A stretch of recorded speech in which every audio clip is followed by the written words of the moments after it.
Saludos, espero que se encuentren súper bien. Hoy les traigo una plática que tuve recientemente con un colega a quien quiero mucho, nada más y nada menos que Richard Rivera Cardona. Él es profesor, comunicador y coach editorial. Si me dejo llevar por una descripción más amplia, estaríamos aquí haciendo la intro más larga del mundo mundial. Les anticipo que hablamos específicamente de Piedra de Luna. Quisiéramos que la conozcan. Sin más preámbulos, vamos directamente al mambo. Que la disfruten mucho.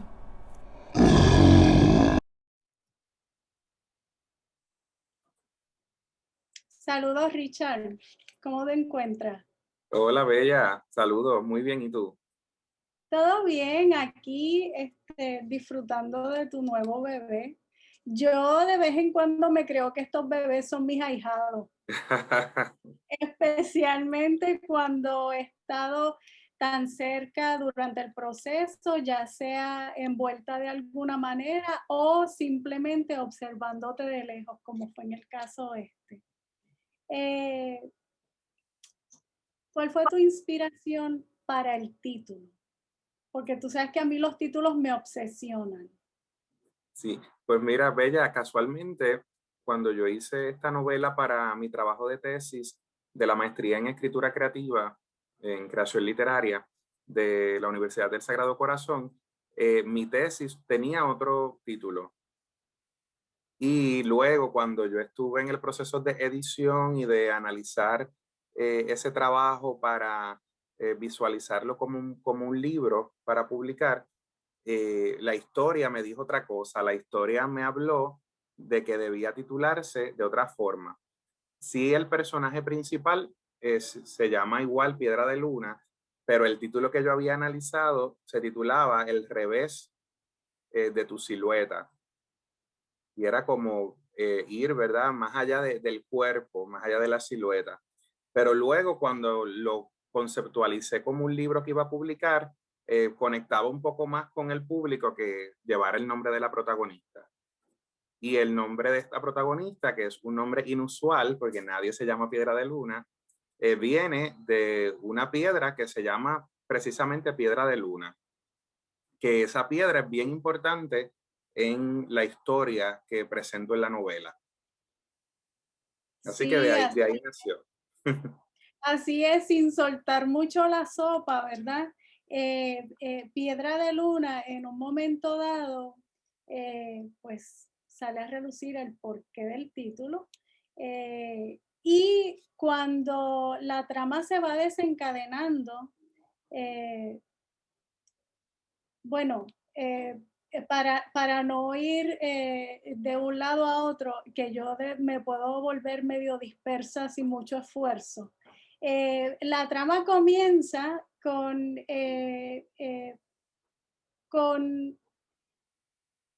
la protagonista o el protagonista. ¿Cómo el protagonista se consideraba en aquel momento? ¿Él o ella?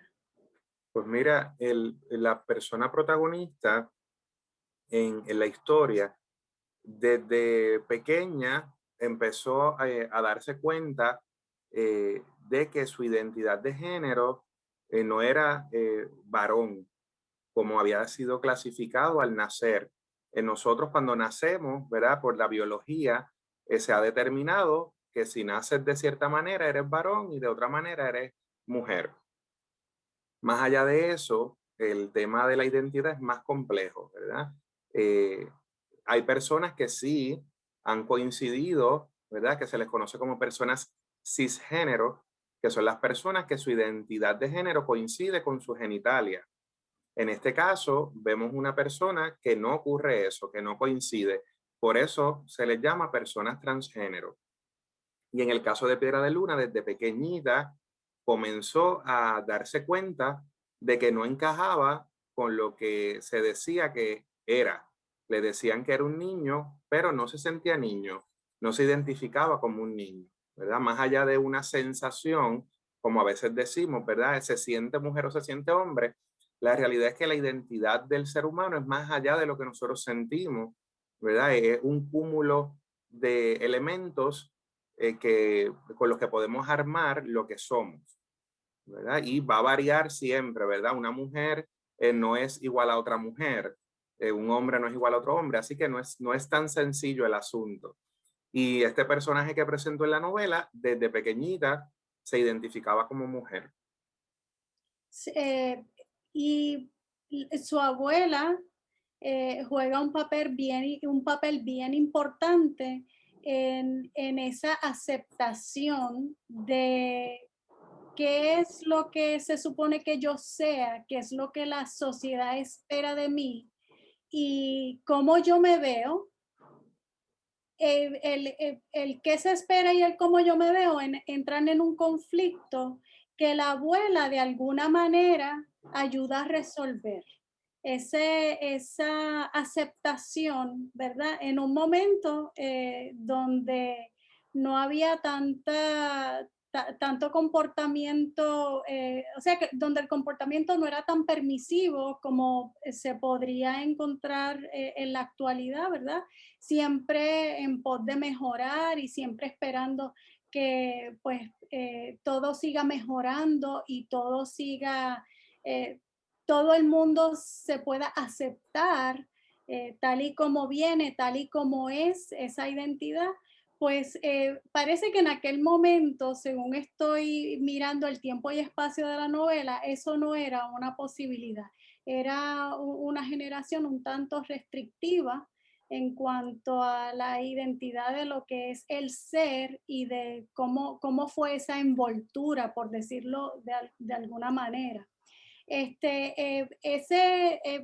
esa persona entra en conflicto con lo que siente, eh, pasa por unas etapas de aceptación, de duda, etcétera, llega a la adultez, entra en otros conflictos y ya cuando la trama se va desencadenando es porque ocurre una tragedia. Y entonces, desde esa tragedia en adelante, de la manera que yo lo veo como lectora, ¿no? Esa tragedia como que trae un momento, una epifanía, como dice el americano, el aha moment. Espérate, yo no puedo seguir en esta.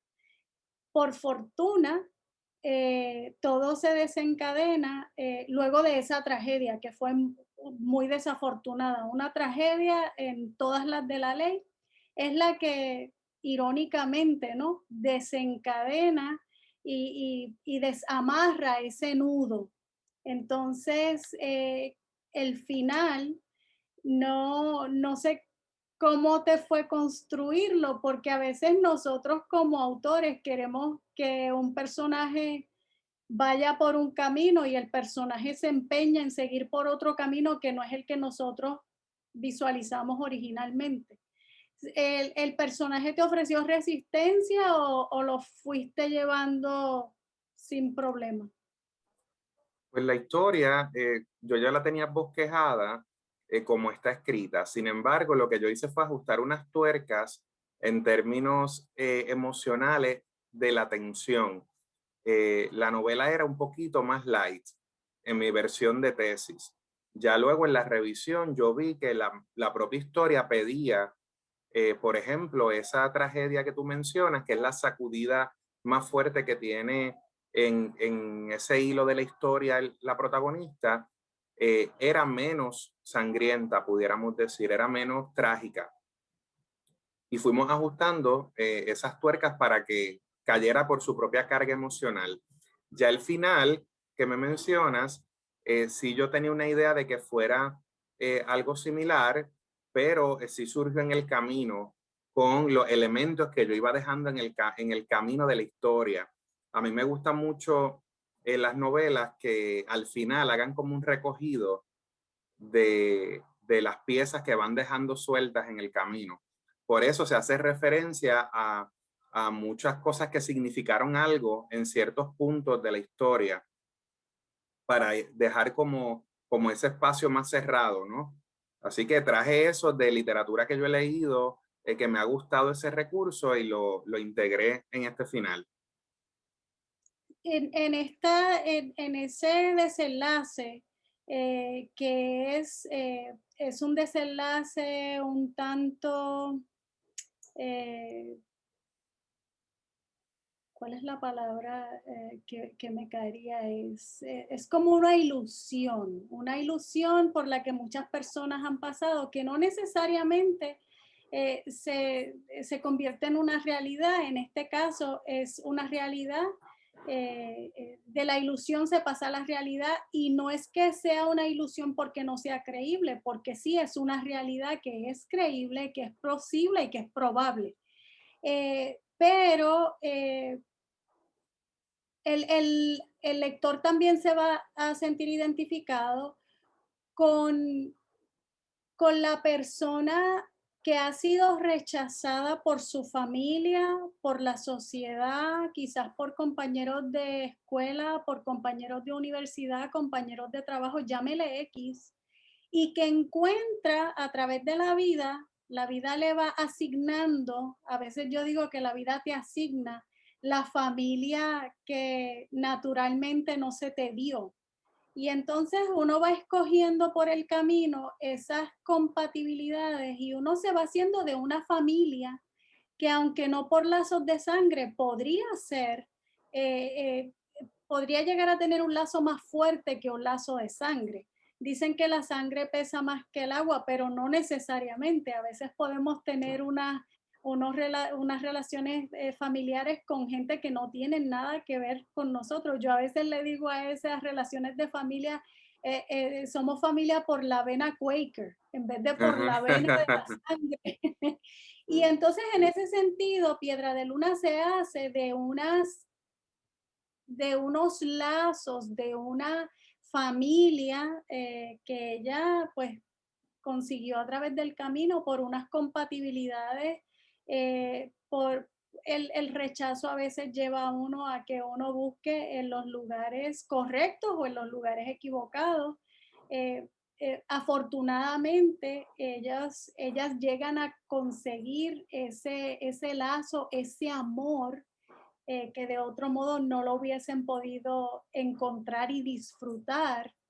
Y es ese tipo de amor que cuando hay una pérdida, evidentemente aquí se pierde una vida, pues ellas se lloran como si hubiesen nacido y hubiesen crecido en el mismo núcleo familiar. Es alucinante de la manera que esa trama tú la vas montando como un rompecabezas y cómo ese lazo se da. Yo miro el libro, miro la página y es que yo me veo en esas páginas, estoy segura que los lectores se han visto en esas páginas, en ese sentido, porque a veces uno dice, ay, mi hermanita de la vida o mi hermanito de la vida, y en este libro uno puede sentir ese amor que desborda las páginas, que es cierto que, y cuando esa vida que se perdió antes de que se hubiese corroborado que la muerte se la había llevado, ya el lazo era tal que Piedra de Luna presentía que algo andaba mal y que algo le tenía que haber pasado. Más o menos como el caso de Keishla y su mamá, que recientemente vimos a través de los medios de información acá en Puerto Rico, que vimos cómo la hija no se está comportando de la manera que la madre espera en cuanto a no responder el mensaje de texto inmediatamente, su comportamiento es responder al momento, algo le tiene que haber pasado. Y esa misma escena ya yo la había leído en tu novela, no con una relación entre madre e hija, pero con una relación entre amigas, hermanas, compañeras de apartamento, compañeras de vida, y ese lazo que te hace presentir cuando algo le va a pasar a un familiar cercano, pues por los lazos que fueran. Entonces, a mí de verdad que me pareció increíble de la manera que ese lazo se puede vivir desde el punto de vista del lector. Uno puede decir, ah, sí, así pasó con fulano, así me pasó con el otro. Y yo había leído la novela par de semanas antes cuando veo la escena de la tragedia, que fue una realidad que la veo por los medios de comunicación. Yo dije, ya yo leí eso en la novela de Richard. No fue madre e hija, pero fue el mismo tipo de dinámica, el mismo tipo de relación, el mismo tipo, no exactamente al detalle, pero una tragedia parecida, un crimen de género, ¿no? Sí. Aquí en la novela yo quise trabajar un poco el concepto de familia, ¿verdad? Que es tan subjetivo y que también es tan sensible porque cuando uno menciona la familia, todos defendemos la definición que tenemos. Entonces, en el caso de Piedra de Luna, que ha sido rechazada por toda su familia, que ella se va del núcleo familiar a hacer una vida sola, encuentra ese grupo de personas con las que comparte, como tú bien dices, unas compatibilidades, otras mujeres transgénero que han sido también rechazadas y logran crear una red de apoyo, ¿verdad? Entre ellas mismas. Comienza a validarse una serie de sentimientos que en sus familias, en sus propios núcleos, no pudieron desarrollarse. Así que ahí ellas pudieron valorarse, aceptarse dentro de su propia diversidad, porque lo interesante y rico de estos tres personajes, que son tres mujeres transgénero, es que ellas son tres mujeres totalmente diferentes, que muchas veces pensamos que todo lo trans, todo lo homosexual, todo lo que va fuera de lo heteronormativo, se puede simplificar bajo un estereotipo común.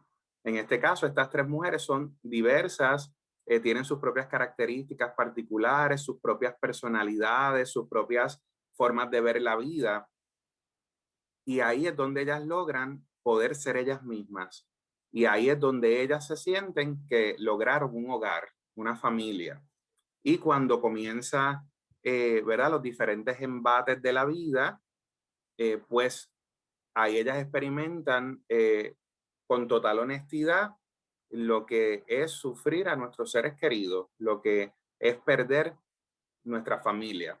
Y en contrapunto, en algún momento, el otro personaje, el que escribe la novela, que es Martín, también en su momento expresa cuál es su definición sobre la familia, ¿verdad? Que es bastante personal porque ya él viene con un matrimonio fallido y con todo lo que eso representó en la definición que él tiene de la familia. Así que vemos puntos bien diferentes para entonces demostrar, ¿verdad? O poner en relieve que la familia es un concepto que todos vamos a ir definiendo a la luz de nuestras propias experiencias. Y como tú bien dices, que hay familia que es de sangre y otra familia que vamos escogiendo en el camino o que nosotros mismos nos vamos escogiendo. Claro, porque a veces nos adoptan a nosotros, a veces nosotros somos los que adoptamos a los demás. Bueno, Richard, te quiero felicitar por tan Gracias. valiente propuesta. Piedra de Luna, yo sé que es inevitable tener que clasificar un Ujú. documento como este en X género. Es una novela, eh, tiene mucho valor periodístico, se ve que podría ser un documento periodístico, podría ser la vida de cualquier persona, podría ser inspirada en la vida real o podría ser, podría tener pedacitos de la vida real de muchas personas que llegaron en un sancocho de personajes Ujú. y pues es inevitable pues que nos tengamos que clasificar, ay, es una Claro. novela, pero yo diría que es mucho más que una novela. Se ve que requirió mucha investigación, investigación rigurosa, como digo, pudo muy bien haber sido un documento periodístico de una investigación de un caso de la vida real, que se tuviese que desarrollar en los periódicos, una serie. Esto podría ser llevado a una película porque tiene muchas imágenes. Eh, los personajes son muy histriónicos. Cuando entran en una discusión, uno parece que los escucha gritando, que los gritos se salen de las hojas de papel. Así que yo te felicito, estaba loca por hablar contigo sobre la novela. Gracias por tu tiempo. Es increíble. Richard Rivera Cardona es también profesor de escritura creativa de la maestría que ofrece la Universidad del Sagrado Corazón. Así que no es un proceso por el que él mismo no haya pasado. Aquí está el resultado después de cierta metamorfosis, ¿no? Pero aquí está Richard, orgullo nuestro. Te Sí. felicito. No, gracias a ti por la oportunidad, por el ratito. Y como bien dices, ¿verdad? Más allá de clasificaciones, es una novela que nos presenta una historia donde hay unos seres humanos que tienen una gama de situaciones ocurriendo. En la novela hay amistad, está el amor, está la poesía, está el propio proceso de escritura, porque uno de los personajes principales es un escritor que está escribiendo una novela. Está el tema de la diversidad sexual, que es el que predomina con el personaje de Piedra de Luna, pero vemos cómo está la hermandad, está la amistad que se va dando entre los dos personajes principales. También hay un trasunto con la prostitución en Puerto Rico, que es otro tema también, y nos adentramos en otras realidades de la comunidad LGBTIQ, que es el mundo del transformismo. Es un mundo de escenarios, un mundo artístico, que no necesariamente las personas que se travisten son necesariamente homosexuales ni transgénero. Hay personas que se travisten para propósitos artísticos principalmente. Así que vemos cómo hay un montón de capas que pasan desapercibidas, que son invisibilizadas por el prejuicio que tenemos hacia eso. Muchas de estas realidades no las conocemos, no las entendemos porque huimos de ellas, ¿verdad? Por eso es que a veces cuando publicamos un libro como este es un poco arriesgado porque la gente le tiene miedo a enfrentarse a estos temas y luego no lo compran ni lo leen, ¿verdad? Por miedo a enfrentarse a sus propios fantasmas, ¿verdad? A sus propios prejuicios. Así que la novela es una invitación a abrazar a los seres humanos, a aceptar a la gente como es y también darnos esa oportunidad a nosotros de amar sin esos límites que nos han impuesto las normas sociales, los prejuicios, los estereotipos, el miedo, ¿verdad? Porque básicamente, como hemos dicho por ahí, hay una frase muy sonada que dice que tenemos amor o tenemos miedo, ¿verdad? Entonces, todo lo que nos hace obrar de una forma incorrecta es motivado por el miedo, ¿verdad? El miedo a lo desconocido, miedo a hacer algo diferente, miedo a conocer a alguien que es distinto a mí. Así que la novela es una invitación a ese abrazo, a abrirnos a otras realidades de otras personas, a la empatía, ¿verdad? Al respeto. No tenemos que estar de acuerdo, ¿verdad? Lo bueno del ser humano es que podemos tener criterios diferentes, ¿verdad? Hay que ejercitarlo de una manera correcta para respetarnos entre todos y amarnos por encima de esas diferencias. Así que la novela lo que presenta es eso, y hace unas curvas hacia otras temáticas sociales interesantes. Como dices, hay una base periodística porque yo sí hice investigación de campo para esta novela. Mi formación es periodística, así que no sé investigar de otra manera. Entrevisté personas. Algunas de las realidades de Piedra de Luna son realidades de las personas que yo entrevisté, ¿verdad? Que estamos cuidando su identidad, ¿verdad?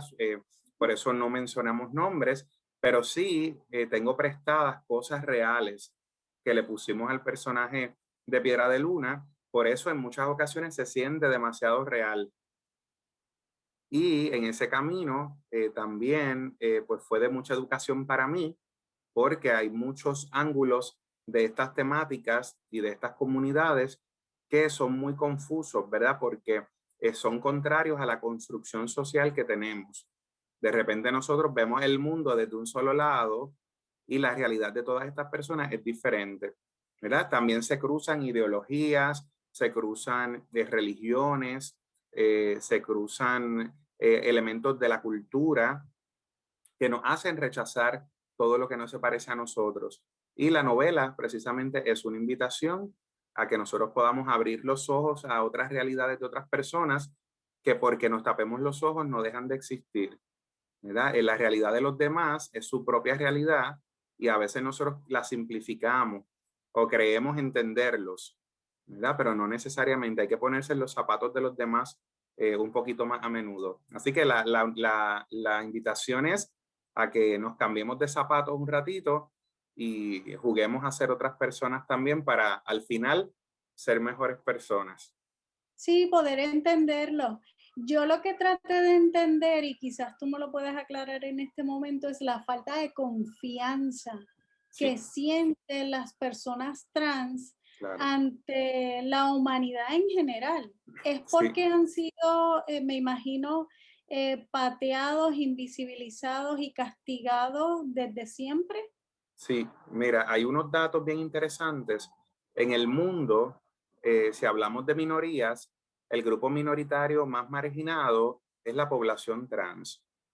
Los homosexuales sí son entendidos, un hombre que le gustan los hombres, una mujer que le gustan las mujeres.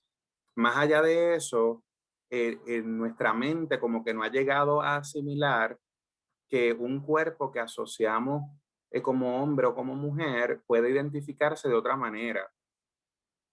Hay unos asuntos también de no aceptar que la gente vaya contra lo que entendemos la naturaleza.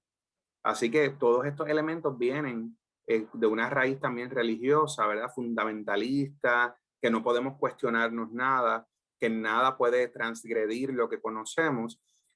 Así que estas poblaciones en el mundo ya está establecido por organizaciones que han estudiado esto, que la gente trans es el grupo minoritario más marginado en el mundo.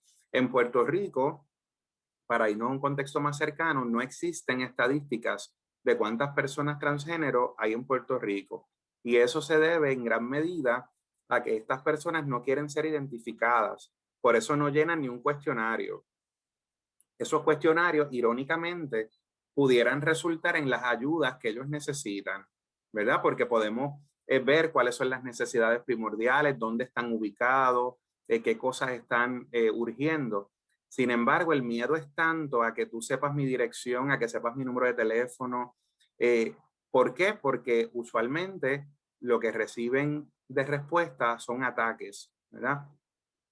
Se ha establecido también que mucha gente transgénero termina prostituyéndose y eso se debe al discrimen laboral que existe. Mucha gente no quiere contratar a personas transgénero por miedo a la reacción de los clientes, de los consumidores, ¿verdad? Y como no quiero perder ventas, pues no contrato personas transgénero, trato de evitar ese tipo de conflicto en el trabajo, en lugar de fomentar el respeto hacia mis empleados, ¿verdad? Vemos que don dinero puede más. Y en ese caso, este discrimen laboral ha llevado, ha empujado a la población trans a prostituirse. No es que quieran prostituirse, ¿verdad? Eh, es un modo de, yo prefiero ejercer el trabajo sexual y ser libre en mi identidad, que entonces renunciar a mi identidad y tener un trabajo común y corriente, como dicen. Así que ya vemos hasta dónde la misma sociedad, con su rechazo y su injusticia, orilla a ciertas poblaciones a, a lo más bajo, pudiéramos decir, ¿verdad? Sin faltar el respeto a aquellos y aquellas que ejercen el trabajo sexual por gusto, porque también existen personas que voluntariamente ejercen el trabajo sexual.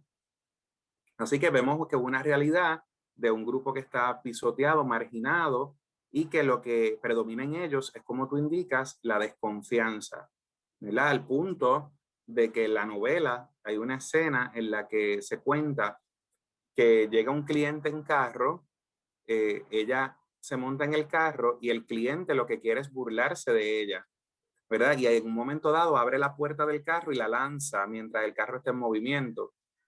Así que vemos cómo hay unos abusos hacia estas poblaciones desde la maldad más absoluta, ¿verdad? Porque es premeditado.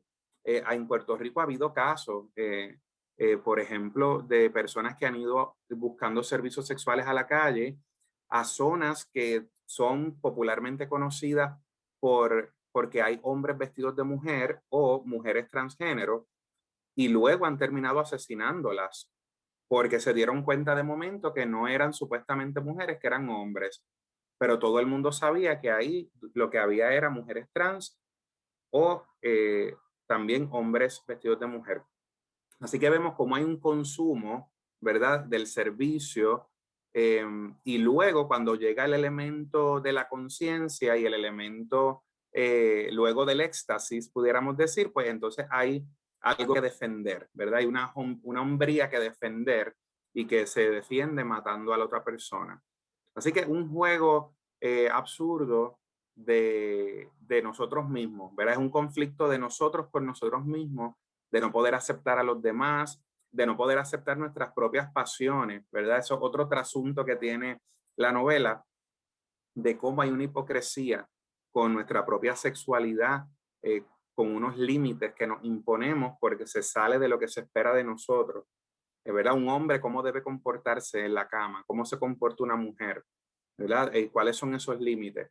Y todo eso es un entramado de temas que trata la novela y que es interesante porque nos orilla a nosotros también a cuestionarnos en qué posición de la historia nosotros estamos jugando, ¿verdad? Desde qué punto, en dónde estamos parados en esa historia también, aunque sea ficción. Y el momento histórico en el que llega la novela también tiene, ha sido un momento contundente porque estamos en unos tiempos donde se ha dado a conocer lo que es una terapia de conversión, cuál es la posición en la que nos coloca la iglesia, la posición en la que nos coloca el Senado, el Ejecutivo, la Cámara de Representantes, qué debemos pensar sobre las terapias de conversión, pero quiénes somos nosotros para convertir a quién. Y si te Sí, pones a pensar, quizás esos incidentes que se narran en la novela, en donde una mujer transgénero sale al trabajo sexual no porque quiere, pero porque no tiene otra salida, ujú, no sabe cuánto va a cobrar, no tiene control siquiera de lo que va a cobrar por lo que va a hacer, claro. sino que es el cliente el que llega, exige, se sirve con la cuchara grande, le paga si le da la gana y si le da la gana la mata.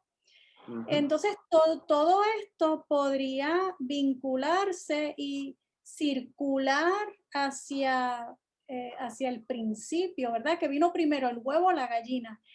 ¿Es esto un resultado de lo que nos han inculcado desde siempre?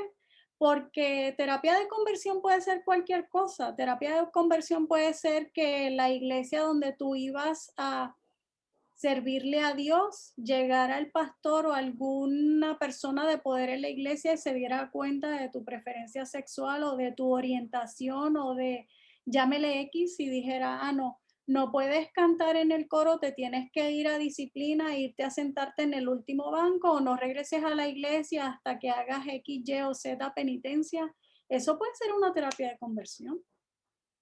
O eso se sí, puede ir sí. traduciendo y eso puede hacer pensar a la humanidad que tienen autoridad para dar terapia de conversión abiertamente. Claro, en ese caso lo que ocurre es que hay ciertos grupos de control que entonces a través de diferentes dinámicas, el mensaje que le llevan a la persona es que tú tienes que cambiar para ser aceptado, tienes que cambiar para formar parte. ¿ok? Y eso lo ejercen grupos de poder, que no es que estén ellos en el bien, porque si se dijera que ellos están en una conducta ideal, pudiéramos decir contra, pues las terapias de conversión o lo que sea de conversión no es tan malo, pero realmente los únicos pecados o las únicas calamidades que se pueden cometer son las que cometen los grupos de poder. Porque ahora mismo, si vemos los grupos que ejercen presión, es el gobierno, es la iglesia, eh, vemos que dentro de esas instituciones se da, ¿verdad? Lo que es la corrupción, lo que son las violaciones, y dentro de ese sistema, ellos sí pueden hacerlo, ¿verdad? Y ellos sí tienen justificaciones, pero la gente de a pie, como decimos, los menos privilegiados, las minorías, pues no tienen esa armadura, pudiéramos decir, o esas herramientas para eh, pararse en el poder a establecer la norma. Entonces vemos que hay diferentes mecanismos de nosotros querer transformar y querer convertir a la gente que es distinta a nosotros. Y lo vemos en el asunto de las mayorías, ¿verdad? El asunto de formar parte de mayorías tiene que ser visto con sensibilidad, porque muchas veces desde esa mayoría violentamos las realidades de los demás porque no las entendemos, ¿verdad? Es, por ejemplo, si nosotros fuéramos todos violetas y hay alguien rojo, pues queremos que sea más morado para que se parezca a nosotros, si no, ese es el que está mal, ¿verdad? Y de ciertas maneras, con rechazo y con diferentes dinámicas, vamos a orillar a esa persona a que cambie para ser aceptado o que viva infeliz para siempre, ¿verdad? Que es el caso de mucha gente. Y vemos que el contexto histórico, como tú dices, y social, pues son situaciones que siguen pasando, ¿verdad? A veces pensamos que no, eso se está dando ahora, ahora tiene otro vestido, ¿verdad? Pero siempre hemos visto cómo el ser humano está en ese forcejeo entre quién tiene el poder, ¿verdad? A quién tenemos que cambiar, a quién tenemos que dominar. Y yo creo que también los tiempos ya nos piden a nosotros que utilicemos nuestra sabiduría y nuestra inteligencia en favor de un mundo mejor, ¿verdad? No quiero pecar de idealista, pero sí existe la capacidad para nosotros organizarnos y que trabajemos por formar un mejor mundo, ¿verdad? Lo que pasa es que ahí se cuelan pues otros vicios del ego, ¿verdad? De, del narcisismo, de estas ganas que tenemos del poder, ¿verdad? De ser más que los demás, de pisotear a los demás. Así que se impone como un asunto más instintivo, pudiéramos decir, que daña todo el trabajo que tenemos capacidad de lograr. Así que es toda una situación cíclica también, histórica, ¿verdad? Cambia de tema, pero la dinámica de la violencia sigue existiendo. Y lo que nos queda al final, ¿verdad? Para salvarnos un poco, es ganar conciencia y tratar de remediar, por lo menos en nuestro entorno más inmediato, ¿verdad? Ir limpiando el mundo, pudiéramos decir, desde nuestra parcela, ¿verdad? En mi casa yo trato de mantener ese ambiente. Si voy a dar clases, pues trato de fomentar eso en mis estudiantes. Y vamos, ¿verdad? Como quien dice, sembrando esa semilla para que algún día florezca, o por lo menos, si no puede ser esas flores para todo el mundo, pues por lo menos que haya unos espacios donde se pueda respirar. Así que, ¿verdad? Vemos el futuro con esperanza en medio de la crisis que tenemos. Según tu investigación, ¿tú crees que hemos ganado algún terreno? Porque yo diría que sí, pero no sé. Yo pienso Hemos, que la situación era mucho peor, diríamos que sí, 30, 40 años atrás, pero sí, no estoy segura. sí, la situación era peor. De hecho, en la novela hay un guiño, los primeros capítulos con una revuelta que hubo en Nueva York, ¿verdad? A finales de los 50 y los 60, entre los 50 y los 60, donde era prohibido incluso que se le vendiera alcohol a gente homosexual, ¿verdad? Porque iban a incurrir en conductas deshonestas, ¿verdad? Ya estaba establecido, donde no había espacios de diversión para personas que fueran homosexuales, y todo eso desató lo que fue considerado luego la primera parada de orgullo gay que se celebra actualmente a nivel mundial. Así que en esa época fue que se empezó a gestar toda una serie de movimientos en pro de los derechos de todas estas comunidades. Ya en materia de derecho ha habido unos progresos, ¿verdad? El matrimonio igualitario, por ejemplo, está aprobado en muchos países. Todavía hay otros países en los que ser gay tiene hasta condena de cárcel, ¿verdad? En Rusia se vio hace poco cómo estaban lanzando del techo de unos edificios a los hombres que comprobaban que eran homosexuales. O sea, cosas tan irracionales como esas siguen ocurriendo en el 2020 y 2021. Así que hay mucho trabajo que hacer todavía. Claro. El hecho de que haya una legislación tampoco garantiza que haya un cambio inmediato en el subconsciente colectivo. Toma tiempo, ¿verdad? Pero a medida que se va legislando, que se va regulando y que se van normalizando unos asuntos que no son considerados normales por una gran mayoría, pues la gente va acostumbrándose a eso, la gente va respetando eso. En el fondo, no, mucha gente no va a respetar nada, en el fondo lo que hacen es guardar la rabia, ¿verdad? Porque saben que hay unas consecuencias si no la guardan, ¿verdad? Fue un poquito lo que pasó con Donald Trump en Estados Unidos. Todos los adelantos que se habían hecho en gobiernos anteriores para abrazar a las personas inmigrantes, se echó a la basura con los discursos de Donald Trump, ¿verdad? Que lo que hizo fue avivar el racismo que existía en Estados Unidos y que la gente lo había guardado en la gaveta, ¿verdad? Así que yo creo que sí ha habido unos adelantos, pero todavía hay mucho que adelantar en materia de educación, ¿verdad? No es tanto en legislación, porque la legislación nos obliga a unas cosas, pero en el fondo lo que va a lograr un cambio real es que nosotros comprendamos a las personas, ¿verdad? Mediante la educación, que nos informemos que no son enfermedades, que eso no los convierte en personas malas, ¿verdad? Porque el miedo hace que ataquemos a los demás porque pensamos que estamos en amenaza, ¿verdad? Que eso es lo que pasa. Cuando vemos a alguien distinto nos ponemos nerviosos y lo atacamos, ¿verdad? Si lo conociéramos, si nos informáramos, si nos educáramos, sabríamos que no hay nada que temer, que son seres humanos con sus particularidades como las tenemos nosotros también. Y evitar también que ese tipo de rabia que uno guarda en la gaveta sea del bando X o del bando Y, que eventualmente llegue a la superficie y Ujú, hacernos irnos al extremo, que entiendo que es el caso de lo que está sucediendo con los desfiles de orgullo, que creo que hubo un comunicado donde se exigía que no hubiese, que no viniera, que no hubiese protección policíaca. Entonces, hasta cierto punto, eso es al extremo, porque entonces vemos cómo los efectivos que son parte de la fuerza policíaca, que son gay y que hubiesen querido ir y que los asignaran a dar apoyo y a dar protección en ese evento para de una vez disfrutarlo mientras trabajaban y darle apoyo a su comunidad, que ellos la toman como de ellos, ahora andan por el mundo ofendidos porque su propia comunidad no los acepta.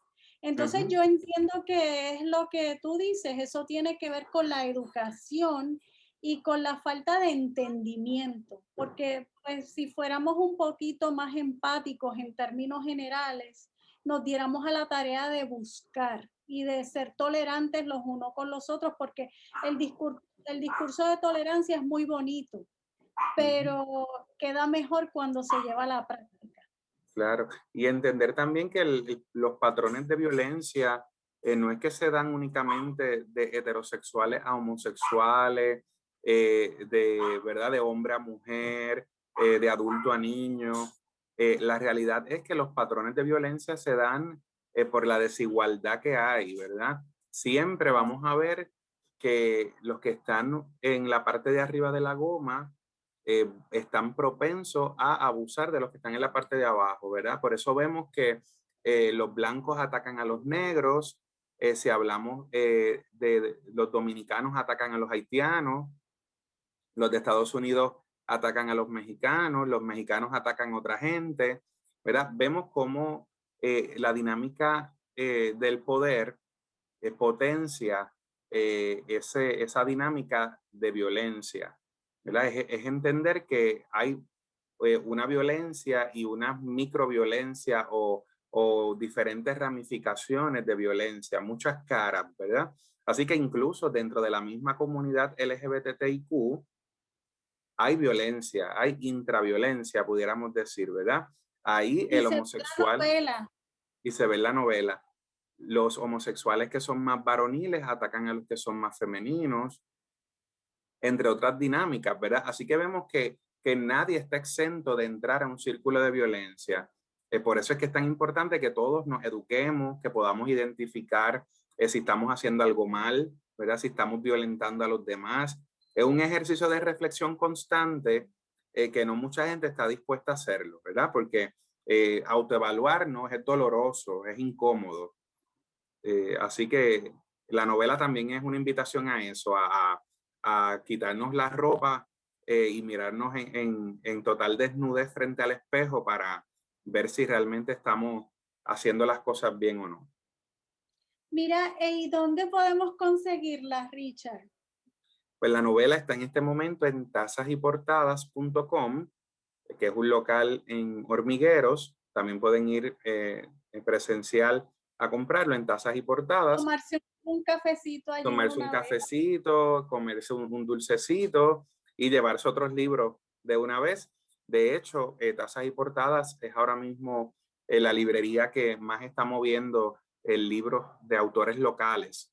Así que es un buen spot para ir para allá a explorar un poquito nuestra literatura. Y también la novela está en mi página, en narrándonos.com, que lo pueden comprar.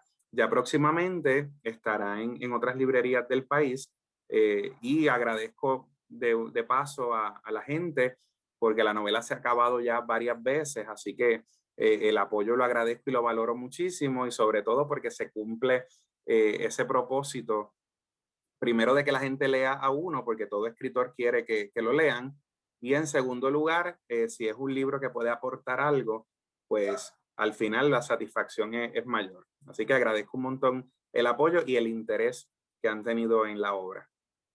Todo el esfuerzo valió la pena, créeme. Está genial. La piedrita, ¿viene incluida? La piedrita viene incluida en Tazas y Portadas y en narrándonos.com. Ya en los próximos puntos de venta hay que coordinar la logística, pero esperemos que sí, que pueda tener también la piedrita. La piedrita es Perfecto. un amuleto que podemos agarrar en nuestra mano en conexión con la historia y en poder también ponernos en esos zapatos de la protagonista que se llama Piedra de Luna. Así es. Te deseo mucho éxito, búsquenlo, que está genial y está disponible ahora mismo en Tazas y Portadas y en Sí, Narrándonos. sí, tasasyportadas.com, narrándonos.com, también está en Amazon y está en formato digital también en Kindle de Amazon, Ah, ok. para Pues aquellos que sean más tecnológicos. si la quieren en formato de papel, apresúrense porque en varias ocasiones he visto que está agotada. Sí. Así que, pues mucho éxito, el esfuerzo valió la pena. Sabes que eres bien querido y el hecho de que la novela se esté agotando es un reflejo de eso. Gracias, Gracias. un placer conversar contigo. Igual, hasta pronto. Que sigas bien. Bye.